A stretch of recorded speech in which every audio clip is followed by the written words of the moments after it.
Hello friends, so today we are going to do the topic solubility of our first chapter of physical chemistry, that is solutions. हमने पहले दो topics discuss कर लिए हैं अपने previous videos में। अगर आपने वो नहीं देखे हैं तो जाके आप उन्हें चैनल पर देख सकते हैं। तो आज का टॉपिक है solubility. Solubility of a substance is its maximum amount that can be dissolved in a specified amount of solvent at a specified temperature. It depends upon the nature of solute and solvent as well as temperature and pressure. तो solubility basically क्या है कि एक specified amount of solvent में, एक given amount of solvent में हम एक किसी particular temperature पर कितना amount of सब्सटेंस जो है वो ऐड कर सकते हैं, कितना अमाउंट ऑफ सब्सटेंस को ऐड कर सकते हैं, उसे हम सॉल्युबिलिटी कहेंगे। और ये किस पर डिपेंड करेगा? सॉल्यूट की नेचर पर, कि जो हमने सॉल्यूट सॉल्वेंट में ऐड किया है उसकी नेचर कैसी है, और जो सॉल्वेंट है जिसमें हम सॉल्यूट ऐड कर रहे हैं उसकी नेचर कैसी है, और उसका टेम्परेचर और एटमॉस्फेरिक प्रेशर या कोई एक्सटर्नल प्रेशर जो हम उस पर अप्लाई करेंगे उसकी सॉल्युबिलिटी इंक्रीज या डिक्रीज़ करने के लिए। Let us consider the effect of these factors in solution of a solid or gas in a liquid. तो अब हम इन फैक्टर्स के इफ़ेक्ट को पढ़ेंगे कि बीइंग इन फैक्टर्स का सॉल्यूशन में क्या इफ़ेक्ट पड़ेगा। तो कौन से फैक्टर्स थे? Nature of solute, nature of solvent, temperature और प्रेशर। तो सबसे पहले हम पढ़ेंगे solubility of a solid in a liquid. Every solid does not dissolve in a given liquid. हमारा टॉपिक है solid in liquid। तो लिक्विड क्या है? सॉल्वेंट, और सॉलिड क्या है? Solute. While sodium chloride and sugar dissolves readily in water, naphthalene and anthracene do not.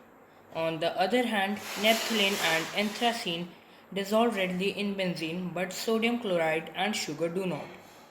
Sodium chloride और sugar जो है वो इजीली वाटर में डिज़ोल्व हो जाती हैं, जबकि जो नेप्थलीन है, नेप्थलीन का एग्जांपल है नेप्थलीन बॉल्स, आपने अपने होम में यूजुअली देखी होंगी, और एंथ्रासीन वो पानी में डिज़ोल्व नहीं होती। और जबकि नेप्थलीन और एंथ्रासीन जो कि वाटर में डिज़ोल्व नहीं होती वो बेंजीन में अच्छी तरह डिज़ोल्व हो जाती हैं, बट सोडियम क्लोराइड और शुगर नहीं होती। तो इन टू सेंटेंसेस से हमें क्या पता लगा कि it is observe that polar solutes dissolve in polar solvents. जो पोलर सॉल्यूट्स हैं वो पोलर सॉल्वेंट्स में ही डिज़ोल्व होते हैं, और non polar solutes non polar solvent में डिज़ोल्व होंगे। In general a solute dissolves in a solvent if the intermolecular attractions are similar in the two, or we may say like dissolves like.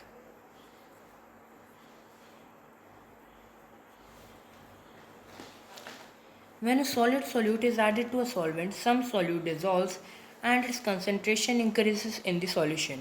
जब हम किसी solvent में एक solid solute को add करेंगे तो उसमें कुछ सॉल्यूट जो है वो डिज़ोल्व हो जाता है और उसकी कंसंट्रेशन उस सॉल्यूशन में बढ़ जाती है, उस सॉल्यूट की कंसंट्रेशन सॉल्यूशन में बढ़ जाती है, और इसी प्रोसेस को हम डिसोल्यूशन कहते हैं। आपके बोर्ड्स एग्ज़ाम में टीचर पूछ सकते हैं कि डिसोल्यूशन क्या होता है, तो इसे इसकी डेफिनेशन के तौर पे याद कर लेना। Some solute particles in solution collide with the solid solute particles and get separated out of solution. This process is known as crystallisation. ये हमारी अगली इंपॉर्टेंट डेफिनेशन है। तो कुछ सॉल्यूट पार्टिकल्स जो होते हैं सॉल्यूशन में वो सॉलिड सॉल्यूट के साथ कोलाइड करेंगे, कोलिजन होती है आपस में पार्टिकल्स की, और वो सॉल्यूशन से सेपरेट हो जाते हैं, और इसी प्रोसेस को हम क्रिस्टलाइजेशन कहते हैं। A stage is reached when two processes occur at the same rate. फिर एक स्टेज आएगी जब डिसोल्यूशन यानी सॉल्यूट का घुलना और टकरा के क्रिस्टल्स बनना दोनों एक ही रेट पे होगा, और ये कौन सी कंडीशन होती है? इक्विलिब्रियम। इसे कहेंगे हम डायनेमिक इक्विलिब्रियम, क्योंकि मूवमेंट ऑफ पार्टिकल्स कॉन्टिन्यू है। डायनेमिक का मतलब जो चीज़ चलती जा रही है, स्टैटिक नहीं है, डायनेमिक है। तो मतलब सॉल्यूट प्लस सॉल्वेंट मिलकर सॉल्यूशन दे रहा है, और सॉल्यूशन से वापस सॉल्यूट और सॉल्वेंट बन रहे हैं, तो ये हुआ हमारा dynamic equilibrium. At this stage, the concentration of solute in solution will remain under the given conditions, that is temperature and pressure. Similar process is followed when gases are dissolved in liquid solvents. Such a solution in which no more solute can be dissolved at same temperature and pressure is called a saturated solution. अब saturated solution एक वैसा solution है कि एक solution है, मतलब एक vessel ये है, उसमें सॉल्यूशन है, सॉल्यूट और सॉल्वेंट दोनों हैं. इस टाइम पे हम उसमें सॉल्यूट और सॉल्वेंट जो हैं वो दोनों ऐड करे जा रहे हैं. यहाँ से हमारा सॉल्वेंट गिर रहा है और सॉल्यूट भी. बट क्या है, अब इस टाइम पे ये वाटर और शुगर का सॉल्यूशन है, वाटर एंड शुगर सॉल्यूशन, और हम उसमें शुगर ऐड कर रहे हैं. अब T is equal to zero time पे शुगर की कंसनट्रेशन इसमें ज़ीरो थी, but T is equal to any time x ले लो, 0 सेकेंड्स पे नल थी, x सेकेंड पे ये पूरी तरह घुल चुका है. अब हम इसमें अगर शुगर डालेंगे तो यहाँ नीचे इकट्ठी हो जाएगी, तो मतलब हमारा सॉल्यूशन पूरी तरह सैचुरेट हो चुका है. An unsaturated solution is the one in which more solute can be dissolved at the same temperature. अब अनसैचुरेटेड सॉल्यूशन क्या है, अब हमने 0 से x सेकेंड के बीच में कोई टाइम लिया, चलो वो टाइम लिया हमने x/2. अब इस टाइम पे क्या है, जो चीनी है वो घुली भी नहीं है पूरी तरह से.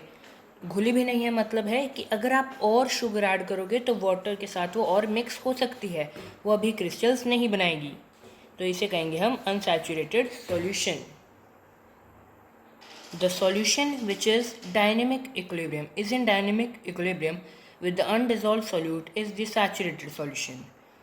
जो solution undissolved solute के साथ dynamic equilibrium में है उसे हम saturated solution कहेंगे, and contains the maximum amount of solute dissolved in a given amount of solvent. और इसी में ही maximum amount of solute पाया जाएगा एक solvent की amount में. The concentration of solute in such a solution is called solubility. और इसी कंसनट्रेशन को, सॉल्यूट की कंसनट्रेशन को किसी सॉल्यूशन में हम कहेंगे सॉल्युबिलिटी. तो अब हम दो पैरामीटर्स लेंगे जो कि हैं टेम्परेचर और प्रेशर. पहले हम इफ़ेक्ट ऑफ टेम्परेचर पढ़ेंगे कि इफ़ेक्ट ऑफ टेम्परेचर का solubility of a solid in liquid पर क्या फ़र्क पड़ेगा, और उसके बाद हमारा टॉपिक होगा इफ़ेक्ट ऑफ प्रेशर का.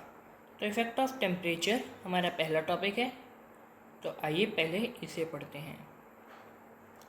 आप सबको विजिबल है ना, देखिए अब. Effect of temperature.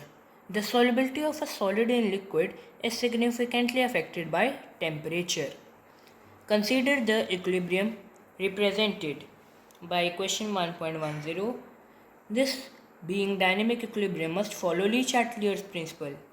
क्या आपको याद है आपने प्रिंसिपल कहाँ पढ़ा था? हाँ, इक्विलिब्रियम चैप्टर में पढ़ा था, क्लास 11th में.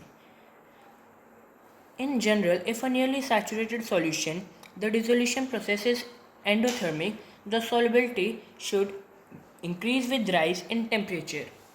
And if it is exothermic, the solubility should decrease. तो अब इस लाइन को पढ़ के, ये 4 लाइन्स को पढ़ के हमें क्या समझ आया कि अगर किसी सॉल्यूशन का डिसोल्यूशन प्रोसेस क्या है, एंडोथर्मिक. एंडोथर्मिक है मतलब हीट जो है वो बाहर नहीं है. सिस्टम है, ये देखिए, ये एक सिस्टम है, ये अगर ये एंडोथर्मिक है मतलब जो हीट है वो अंदर आ रही है, हीट सिस्टम के अंदर जा रही है, हीट यहाँ पे बढ़ गई, यानी टेम्परेचर अगर बढ़ाएंगे तो हमारी सॉल्युबिलिटी क्या होगी, सॉल्युबिलिटी को एस से डिनोट करेंगे, सॉल्युबिलिटी भी बढ़ेगी. अगर हम सिस्टम के अंदर कोई चीज़ ऐड करेंगे, फॉर एग्जांपल हीट, अगर हम सिस्टम के अंदर हीट ऐड करेंगे तो सॉल्युबिलिटी बढ़ेगी. बट अगर जो प्रोसेस है वो एक्सोथर्मिक है, कैसा है, एक्सोथर्मिक, तो एक्सोथर्मिक में क्या होता है, हीट बाहर जाती है, तो सिस्टम से हमने कुछ ले लिया तो टेम्परेचर कम हुआ, तो अंदर की जो हीट थी वो कम हो गई ना, तो सॉल्युबिलिटी भी कम हो जाएगी. ओके. उसके बाद है effect of pressure. Pressure does not have any significant effect on solubility of solids in liquids. अब प्रेशर का कोई सिग्निफिकेंट इफेक्ट नहीं होता solubility of solid in liquids पर, क्योंकि लिक्विड के अंदर हमने सॉलिड ऐड किया है और सॉलिड्स और लिक्विड्स क्या होते हैं, हाईली इनकम्प्रेसिबल। कंप्रेसिबल कौन सी चीज़ होती है, गैस होती है कंप्रेसिबल। इस करके सॉलिड और लिक्विड जो है वो अनइफेक्टेड रहते हैं, यानी उनमें कोई असर नहीं पड़ता प्रेशर बढ़ाने या कम करने से।